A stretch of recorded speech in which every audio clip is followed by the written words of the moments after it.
Eu saúdo a todos com a paz do Senhor. Eu quero aqui gravar mais um vídeo ligeiro tempo.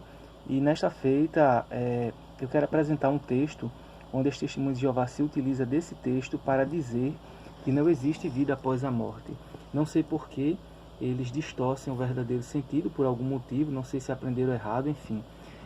Mas o texto é o seguinte, vamos ao texto, né?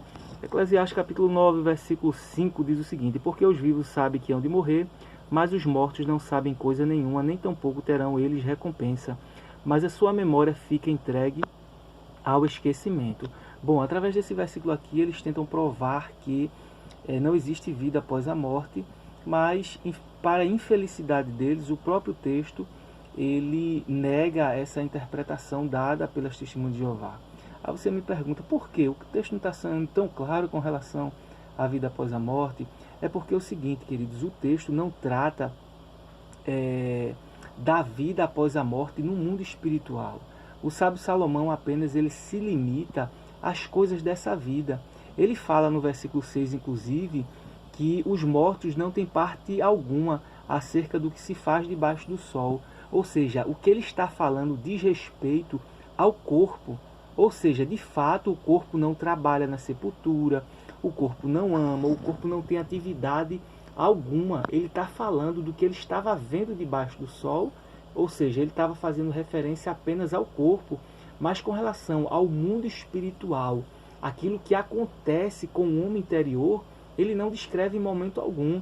Observe o seguinte, o versículo de número 5, ele diz que porque os vivos sabem que hão de morrer, mas os mortos não sabem coisa nenhuma. Agora, o que quebra as Testemunhas de Jeová é justamente essa parte do versículo que diz aqui, ó, nem tampouco terão eles recompensa. Ora, tanto as Testemunhas de Jeová quanto o Adventismo do sétimo dia reconhece sim que haverá recompensa, haverá ressurreição e haverá recompensa para os mortos. Isso está escrito em Daniel, capítulo 12, versículo 2, João, capítulo 5, versículo 28, 29, Atos 24 e 15, Apocalipse 22 e 12, dentre outros versículos que a gente poderia mencionar.